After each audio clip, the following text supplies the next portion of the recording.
Hello, everyone, and welcome to Temple Hayes podcast.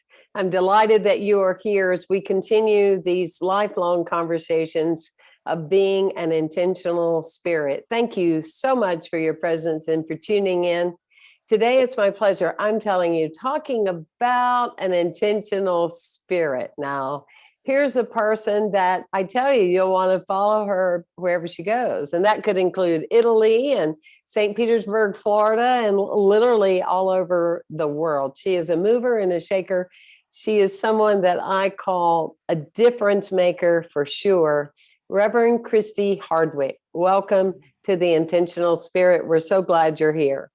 Thank you so much. I'm already like, oh, starting out with a overwhelmed feeling of just friendship and little tears coming up just of joy. So happy to be here.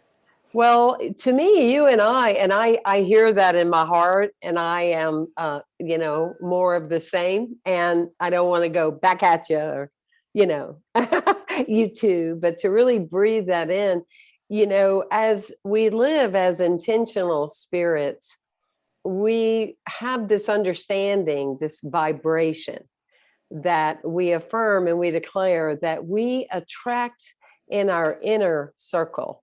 I'm not talking about connections or speaking events where it's hey ho, hidey ho, hello, or all that. I'm talking about a deep connection of a circle of attraction. And my wife and I were really saying it's time for a new level or a new layer. And let's invoke some amazing people. And lo and behold, at a drum circle, there you were with Jane.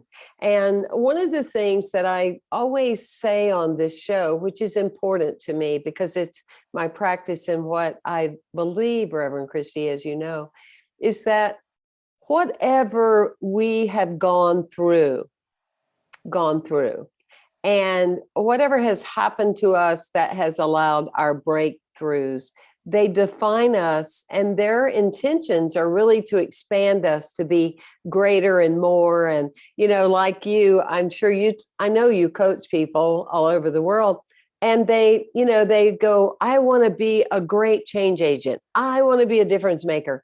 Oh my gosh, I want to stand before thousands of people, but I don't want to have any problems. I don't want to ever have to deal with anything. I don't want to ever make a mistake. And it's like, and what are you going to talk about? So you have had quite the journey. And that's why we're here today talking to you, is to delve into your journey and also to prove to people that whatever you have gone through is the work. It has shaped you to do the greater work in the world. So start us on your journey that we call life. Mm-hmm.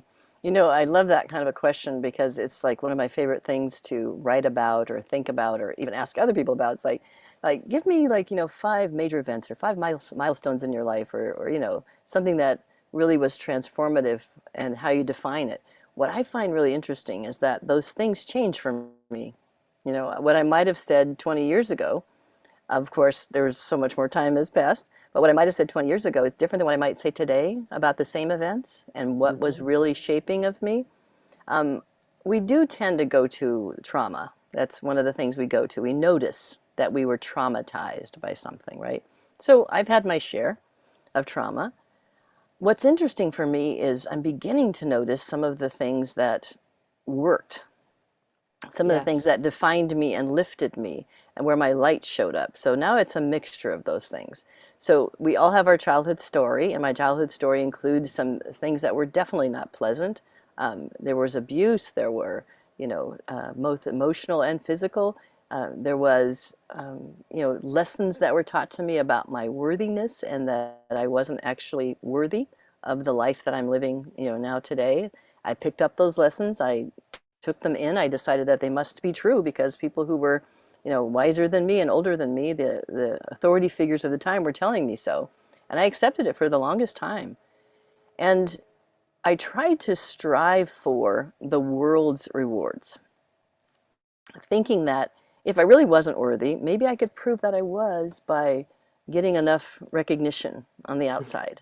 Hmm. So what I call, I had achievement as my drug, thank goodness. It wasn't another kind of drug, but it was achievement. So there were things that resulted that were positive. But if you're using it like that, it also uses you up in a way, and it makes you think that you have to keep getting things done and accomplishing, accomplishing, accomplishing to have any kind of value.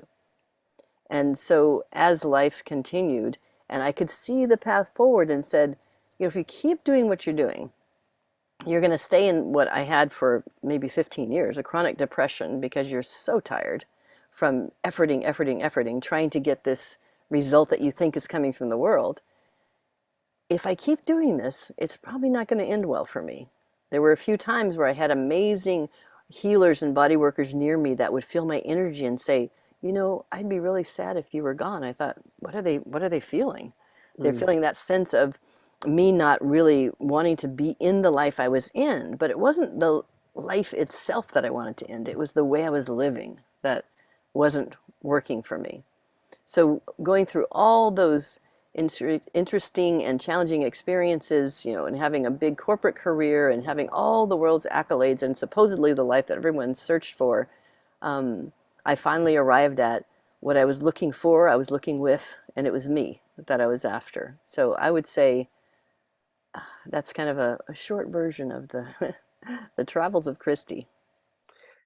And that is, I mean, there's just so many rich messages in there, and just the wisdom of that is the letting go and the surrendering, and really surrendering to what the path looks like versus what we learned, versus that climbing a ladder. And often, you know, we're so busy, quote unquote, climbing the ladder, we don't even ask, what does the ladder entail? You know, where does that ladder end up? You know, and it's just that driver. And of course, I graduated from that too, so I understand that really, really well. And I love how you said it about achievement, you know, that yes, okay, achieve, climb the ladder, here, accolades, and yet just totally being so driven underneath. I'm not enough, I want to be recognized, I have value, blah blah blah blah blah. Where we shift is we stop listening to ourselves. I mean, we call it the intellect and our intuition and stuff like that, but the driver, the opportunity becomes greater than the opportunity for what do I want, what do I witness. And good for you. I mean, that's a huge, huge discovery, right there. Well, I've observed you through the years. You are a tremendous thought leader.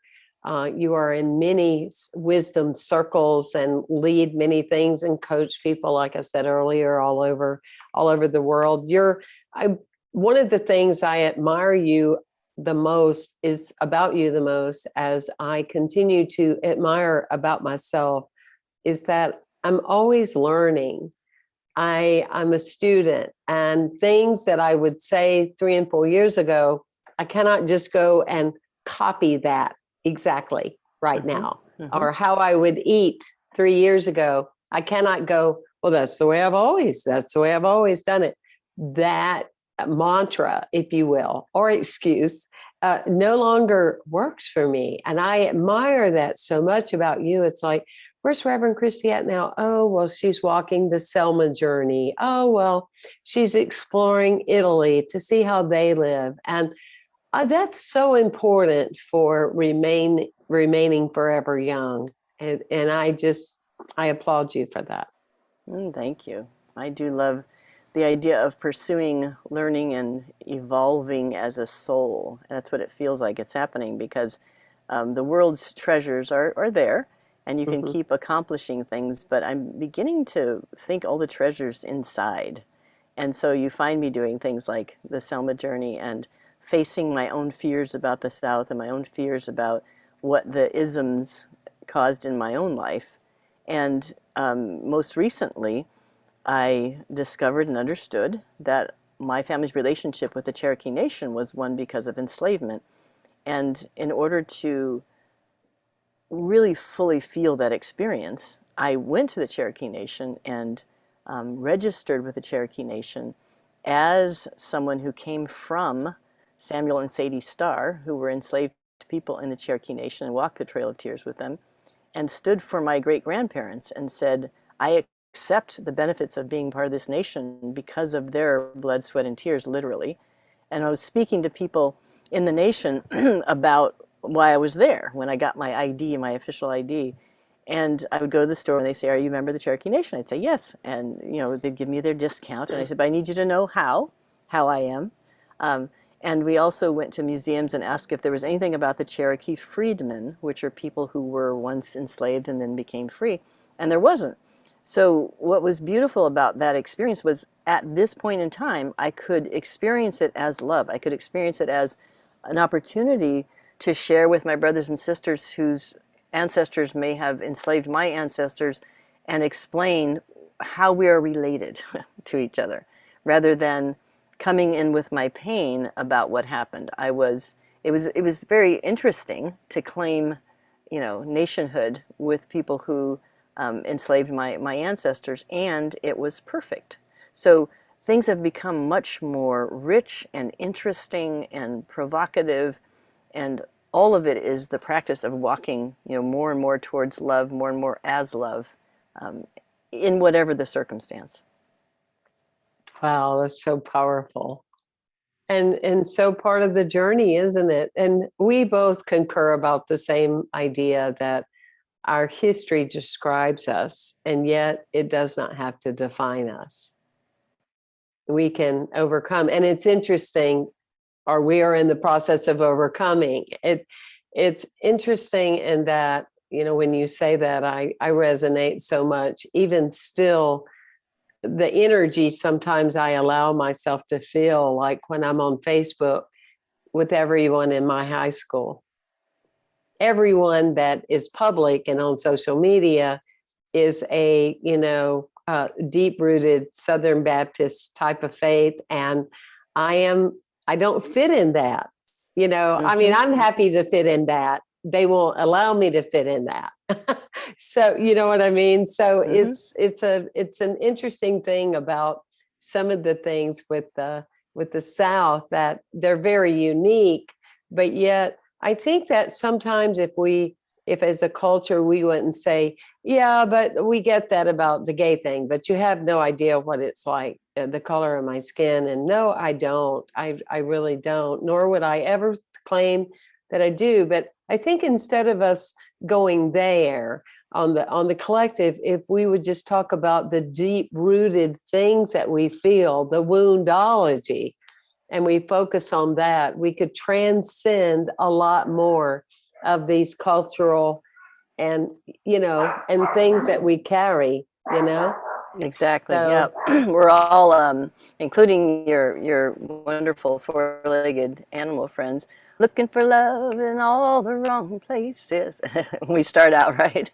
We're just all looking for it. We're looking for that love that we want to experience without knowing that it's in us, and it takes time. And not everyone discovers it at the same time. People are still in discovery of it, and that's what keeps me from letting, you know, anger or rage or deep sadness arise with events in the world, is remembering that it's really people in fear, acting from fear. And I have certainly done that in my own life. So it gives me that empathy and compassion for anything that I see, and wanting them to return to that idea of love within themselves. And we're not talking about the Hallmark kind, right? We're talking about that right, fierce knowing right. That of the fierce essence knowing. of who we are. Yeah. Right, exactly. Well, to me, you're what I teach in shamanic value. You are an enlightened rebel. And that is unique. And I invite people to really look at that, because a lot of us are where we are today in our advancement, in our wounds, and in our forward advancement within the integration of our being. In other words, we come from a place of transparent congruency through doing an immense amount of work, and it's ongoing. But that being said, we are where we are because we were a rebel.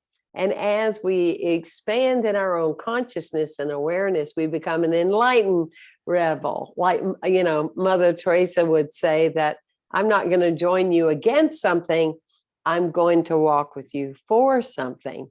And you have a tremendous voice and passion, and you are taking a stand now, and you have written an amazing best-selling book. Let's see the book. Do you have it with you? I do. Having it in hand has been really an interesting experience because it was, Spirit's idea and then putting it to paper and then sharing it with others and then the editing process and selecting the cover and selecting the font types. I mean, it's been fascinating to birth this idea of radical self-tenderness because it's something that just dropped in, literally. And as we know, that's constantly happening for us. And we can just decide what to take and to go forward with.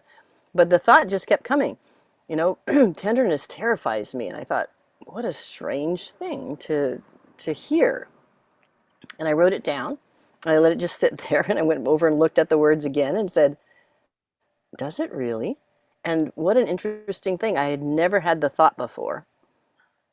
But as I looked at it, there was some fundamental truth in it in terms of what it really meant and the unfolding of what tenderness was and what trust was and what vulnerability was and why there would be any fear of that.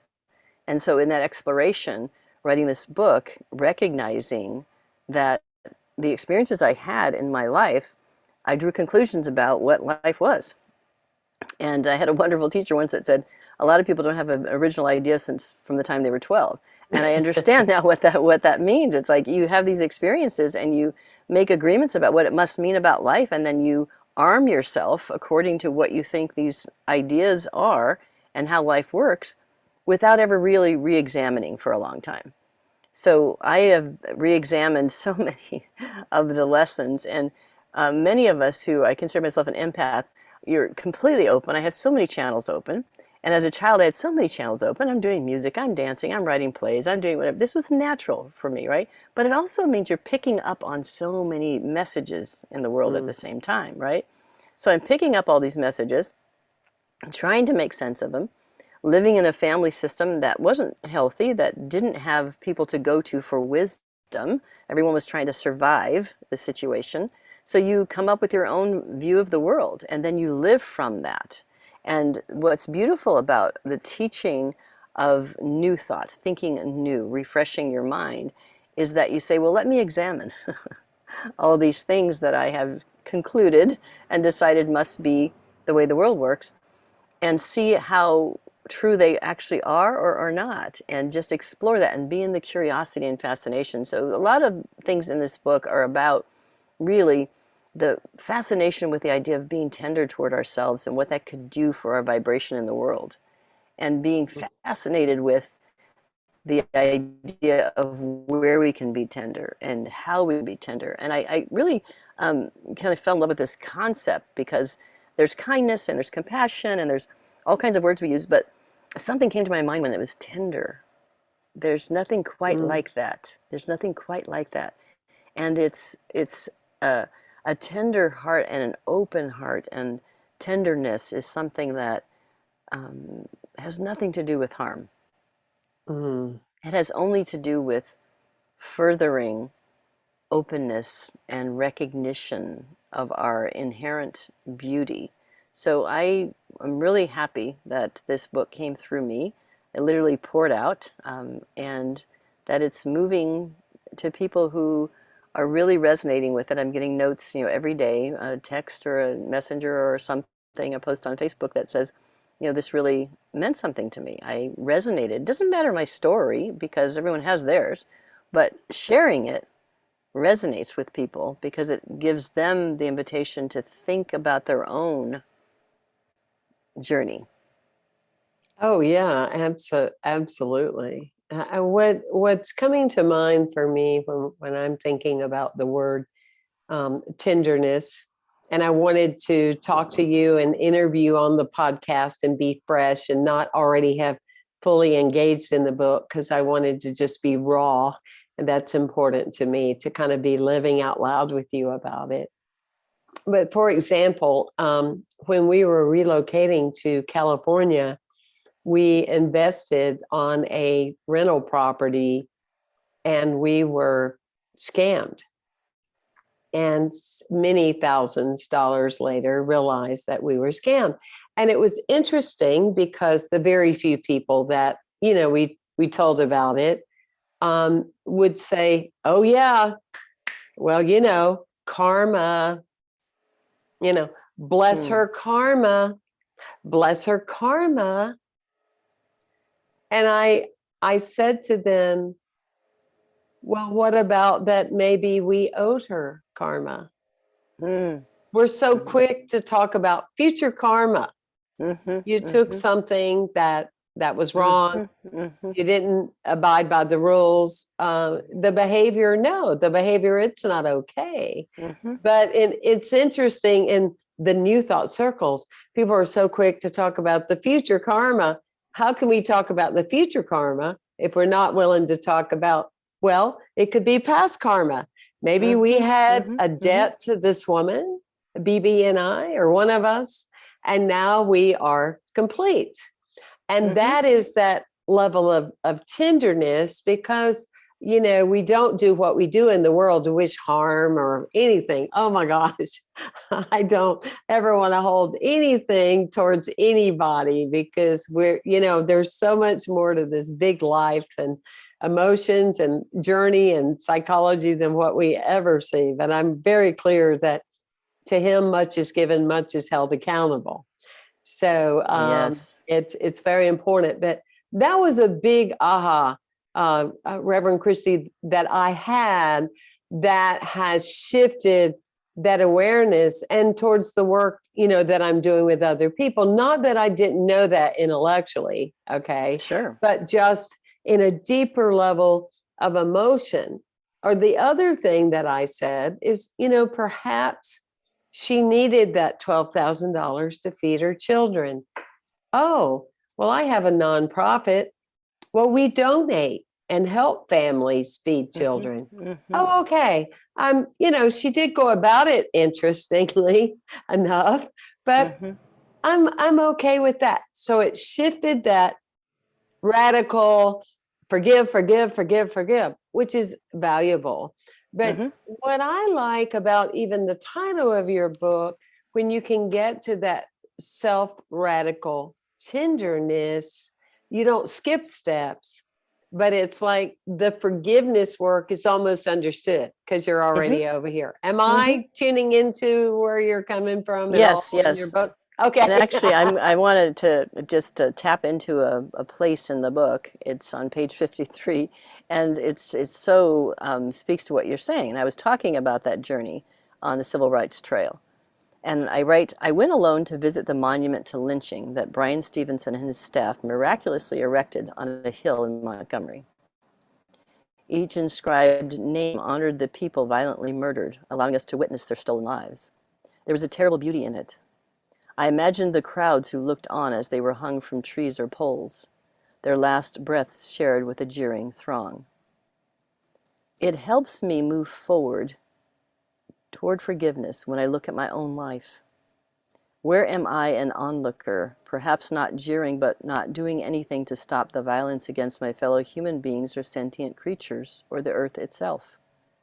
Tenderness toward my own inadequate responses requires me to have tenderness toward yours. Oh, wow. That's, just that feeling. That's tremendously powerful. Oh. So I could judge that, right? I could be enraged about that. And we have a memorial in St. Petersburg, where I live now, that is to a lynching victim, on a particular corner in St. Petersburg. And instead of, as you said, karma, karma, karma, it's like, okay, where do I in any way contribute to this energy so that I can release that aspect of me and not contribute to that at all? Well, that's so powerful. How did because I love when books let you know it's time to, express something. And you and I know it changes us or enhances or expands? What's this process been like for you with the Mm. book? You know, it's, I feel that we're constantly getting messages about what's next for us. And if I continue to remain open, I feel like my life will be more and more just following those nudges rather than Mm-hmm. all my plans, right? Right, right, right. Um, because I didn't plan to write this book right now, Exactly. but it called me and I answered. And I feel like we're always being called and we can always respond and answer. And we can sometimes just distract ourselves and squirrel, pay attention to what's going on in the world. Right. Uh, but this time I listened. And because I said, okay, I literally sat down and happened to be in Italy in front of a window looking at the river, and this book just poured through. Um, it's maybe 25,000 words, something like that. It's not a very long book, but I would say the first, 18,000 of them poured out in a few weeks' time, just sitting every day and it just pouring out. And I would write until it was complete that day, and then I would go off and do other things and ride bikes and do stuff, and the next day I'd be there and it would just, pour through. So I feel like when I'm in alignment with that which is calling me, there's so much ease and grace. So much ease and grace. I know that for some writers it's a 10-year process and those kind of things can happen and all that. I can't say I understand that because I only know this. I only know that I'm not trying to do something. I'm answering and allowing, and that made all the difference. Wow. That's very powerful. Yeah, it's very interesting. And as I was saying earlier, and you alluded to, where we have such similarities, and it is so interesting not to jump on the plan train, you know, because it's such a natural, well, encouraged, part of our culture. What's your plan? Well, I'm waiting and seeing. I'm seeing and being. What? You know. So it's the space of allowing. With your work, though, I mean, I see, its own Facebook group and people communicating, private membership, of course, and you know, sharing those sacred stories, just like I just did. And that is a huge shift when you think about the awareness of, if something that any of you are going through right now and you're looking externally and saying, I can't believe they did that, rather than, or in addition to, look at the both and of, perhaps I've paid a debt and I feel complete. There's nothing left to do. It's almost like instantaneously freeing, Mm-hmm. or being, just, Yeah. or that instantaneous healing. What do you think about that, Yes. wise Yes. one? Mm-hmm. That instantaneousness, the thing I love about the idea of recognition of something is, in writing this book, one of my friends and authors, who wrote the foreword, he was saying, now in the times right now, this might seem a little bit, strange to write about tenderness, right?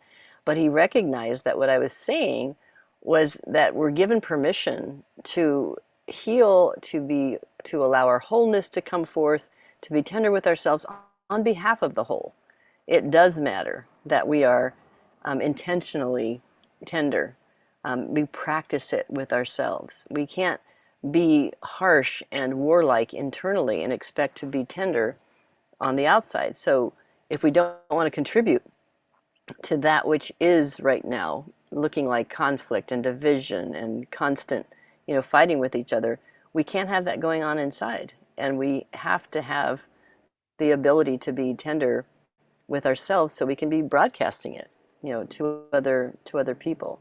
So I do think that it can be instantaneous, and I am doing something now that I'm calling a Tenderness Pivot, which I'll do some workshops about. But the idea of, when you are finding yourselves in that harsh language about yourself, or harsh language about others, or the dismay or despair, which we are going to experience. We are all going to experience things. how do you pivot, toward that tenderness? Mm-hmm.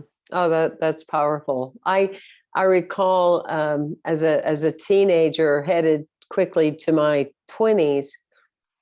I remember a quote I read. I've always been a quote addict.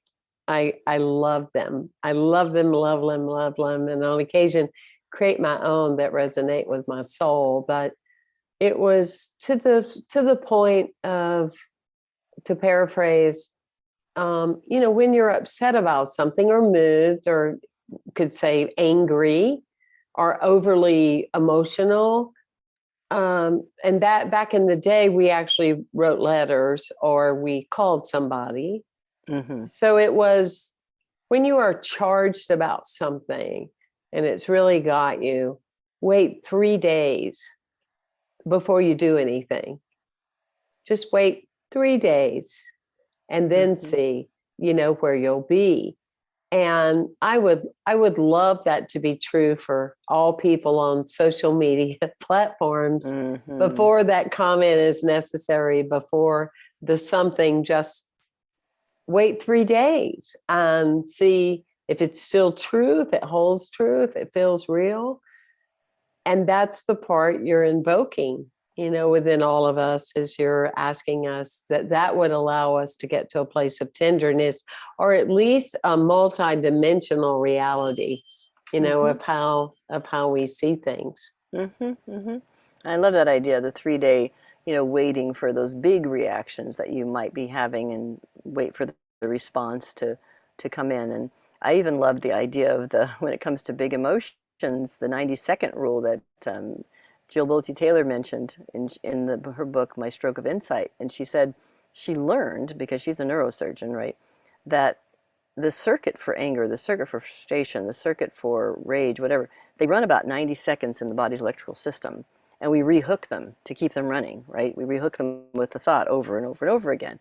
So I remember experimenting with that. And I was thinking, the few times that I've been really angry or frustrated, or I'm in an argument or whatever, there is a time when it actually leaves me. But if you want to stay in it, you just keep hooking yourself and you keep repeating the same hurt, or the thing is whatever. But your body actually was done with it. It's just, it was done running the circuit. So it's fascinating to me that we can pay attention to what's actually happening, and we are naturally wired not to stay in those states. We're naturally wired not to. They just run through our system for a purpose, in order to get us to move or do something. That fight flight thing, right? Right. It is not intended to run. It's intended to just move through its circuitry and then go to the next thing. So our peaceful state is more a resting state. It's like a resting heart rate. Those are the natural things, the peak things. Mhm. We're not intended to stay there. What do you feel in your life um, is an example where you went from something that perhaps you carried for a while, and then it transcended to a place of tenderness? Hmm. Well, immediately comes to mind is mother. We all have those at this Oh yeah. point. Yeah, at this point, that's how it works. So I would say that for many, many years of my life, I judged the way my mother mothered me, and Mm. the harshness with which she behaved sometimes, and the decisions she made about how to speak to me, how to treat me, the spankings, the this, that, all the things, um, calling me the N word at some point in her life. So and her choices in life, I judged. So I withheld from her for a really long time. It's like, I am not going to have anything to do with you because you were so bad, so mean, so. At some point, even you'd think that I would get the recognition after being a mother myself, right? But it didn't happen immediately. But at some point, I really put myself in her shoes, literally, and said, wait a minute, 16 years old, pregnant, 6 more babies before she's 32, leaves her husband who's abusive, drives across country with all of us, works 2 jobs, finds somebody who will adopt all of us and marry her, doesn't love him, but she wants to live with him. Wait a minute. Wow. Wow. what she must have gone through in order to keep us safe. Mm. And so I went to her, and this is this beauty of the universe. We reconnected over a few years, and saw her different things, supported what she needed, those kind of things. But literally, I went to go visit her, and she started talking about her childhood and different stories, and reframed for me some of the things I thought I understood. And there's a picture of me looking at her. She's in a rehabilitation facility for something that was going on with her ankle. And I'm looking at her with such tenderness. And it turns out that was the last conversation she had on the planet. My sister called me the next day and said, Mom was found non-responsive. I said, what? She was completely fine. She was just getting, something healed. But she needed that completion from one of her children that said, you did your best. It's all okay. You see how much love I have for you. That's all I have for you. And it was perfect. So I was so fortunate to have that moment, to be the one who got to look at her in that tender way. And she literally said, okay, you're dismissed. And I didn't understand it then, but she meant, I'm done. Mm. I'm complete now with this life. So she didn't have any event. They couldn't find any event that happened that made her leave. She literally left. Yes. So Mother Wow. is an example of where full circle found the tenderness again, toward her and her circumstances. And there wasn't like the formal forgiveness needed anymore. He said it was just more like this human being has been through what she's been through. And of course she was doing her best. We're all doing our best in And that given it moment. and it's and that can be forgotten from time to Mm-hmm. time, in Mm-hmm. that we are the different generation, Mm-hmm. and we came into with a whole different type of awareness and responses and gifts and all those kind of things, and then have an expectation often of the people before us, and it's a whole different, it's a different language. Right. It's just a different language that helps me sometimes when I'm interacting with people, or I find something a little more challenging, is that it's like I'm speaking, the English that I understand. God bless me, I am bilingual because I Uh-huh. speak English and Southern, and people go, "What?" Yes, English and Southern, but it's like somebody else speaking French. Kind of get a Mm-hmm. sense of where they're coming from, kind of can resonate a little bit with the body language, but I don't totally understand. And we don't ever get mad, I mean, hopefully, at someone for that language barrier, Mm-hmm. but we can get very passionate and, like you were saying, judgmental of Mm-hmm. the psychology differentiation with the languaging. So it's Mm-hmm. such a journey that we call life. Where do we get a copy? Tell us the book and hold it up again. Bless us with that. And those that are listening in Sure. audio, you can't see us holding it up, but you can go to either one of our Mm-hmm. YouTubes and look at it later. Radical Self Tenderness. And the Yes. bottom is in the glare. So will you Yeah, tell it me what says it says the how subtitle? nurturing, yeah, how nurturing your own soul can help heal the world. That idea that your soul matters to the whole. And you can get it on Amazon, and you can just put in Christie Hardwick or Radical Self Tenderness, and it'll come right up to the top. And I look forward to you reading the reviews. We're getting people who are really enjoying, and at some levels being challenged by the reading, but finding it valuable all the same. So I'm really happy that it's out there, and I ask people to read it and then share it, because you never know who needs one of the messages in there. I feel like out of the 20,000 something words, there may be 10 that are needed just for you, or another 20 that are needed for someone else. But we all are channels for the divine. And this that came through me is doing its work, and I'm really excited about it. You can find it on Amazon, and you can also find it if you're a member of the Center for Spiritual Living. It's on their website and their books. It was published by Park Point Press. So that's how you get it. Kindle Oh, or hard copy. oh, that's great. That's absolutely, absolutely wonderful. And Reverend Christie, what's your website? So I like to point people towards soulcallglobal.org because a lot of my speaking is done through there in classes. And then I like to point people to illy.org, ILLI.org, because I also have courses that I do on illy, and there's many other amazing teachers on illy.org that are wonderful to learn from. So I like to have you go to So-Called Global or illy.org to learn more about me or learn with me. Well, Reverend Christie is actually the Dean of Thought Leadership on the Institute for Leadership and Lifelong Learning and International, and we're very honored to have her. It's just great having your representation and your wisdom and your tribal wisdom. It's just a beautiful thing, and it'll just be interesting to see, what is yet to come of the comments, recommendations, endorsements from the book.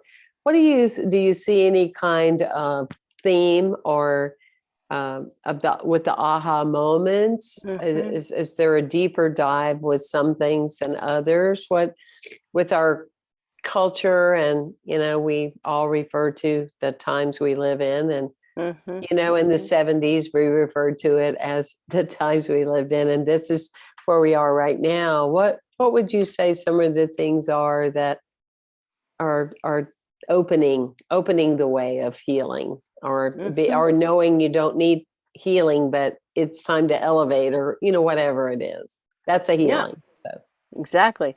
mhm. I've been surprised by, I think, how many people are writing to say that they just hadn't considered this concept of tenderness.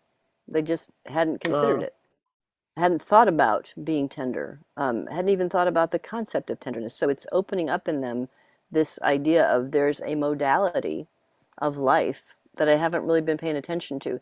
I had something similar in my coaching practice when I first started. It's now been 15 years, but my first few years, I would be working with corporate executives and I say, "Where's your joy on a scale of 0 to 10?" And they would say, "Joy?" It wasn't even in their consideration right, right. to think about their own joy. So it's something similar is happening, that tenderness is something that I haven't really thought about. And um, people are thinking about it as a result of even the title. Some people said, I just picked up the book and I felt um, some sense of peace just about the title itself and the idea of even thinking about tenderness. So I found that fascinating.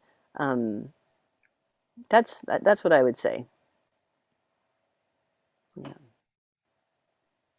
I love the title, and it's so evident that it came from the divine, Yes. because it's just it catches you. And what I love about it you say it and then you go, what? So in the what, there's a deeper awareness. Yes. Yeah. And one of my favorite titles of one of the reviews, because I wrote it down, was it says, a reminder that forgiveness and love are just as powerful when applied to your own heart. Let's read that again. She said, it's a wonderful, a young woman, she said, a pleasant reminder that forgiveness and love are just as powerful when applied to your own heart. Mm, Because she was thinking that she always needed to be forgiving out here and loving out here. right. But recognizing that it's just as powerful to do that within your own heart, and she had not considered that concept, thinking that it was selfish and it wasn't selfless. Hmm. Yeah. Wow. That is so profound. So, with a couple of more minutes, is there anything else you would like to impart to us, or anything you'd like to say to our listening audience, either visual or audio? I would just like to say thank you, to you for this time and this opportunity to share, and to everyone listening. If it's in your heart to do it, when you hear someone like me and someone like Temple, anyone in your circle and yourself speak about an offering that you had come through, just know that it's a gift that's come through for all of us, and I hope that you'll take advantage of that gift and then see where it leads you, because every single tool that's out there we can all use right now in these times, as Temple said. So I hope that my offering, I humbly offer it to you, can serve your heart. No doubt about it. So again, we're talking with Reverend Christie Hardwick, and she is guiding us with her new book, Radical Tenderness. And so Radical self-tenderness, yes. I know I want to say it the other way, don't I? Radical Self-Tenderness. And That's go right. to Amazon and get the book, and please make your comments and recommendations, because it's truly an idea whose time has come. We are definitely at a place where we are seeking and ready to receive a whole lot more tenderness. Thank you. You know, the big thing is being an intentional spirit. And I like to include things because there are many people across the globe. They have an aha. There's an idea that wants to download. On my website, templehays.com, the banner is living for the words yet to be spoken. And that's a call forth that people like you and me would call forth with others, that when you get that download, honor it, acknowledge it, look at it, and be willing, and just sit in front of a typewriter, your laptop, sit in front of a recorder, just begin and allow that space, because Christie could have said, oh yeah, well, there's enough ideas out there, to go around. This is just one more. It's the honoring it. It's the saying yes to it, and seeing where the journey leads. So I want to honor you for that, for the book knocking on your door, you opening the door, you taking the time and to be in the experience of it, and just very grateful. So thank you for being on the Temple Hays podcast for the intentional spirit on the planet. Indeed, you are one of those for sure. And it's been my pleasure to have you on this show, Christie. Thank you.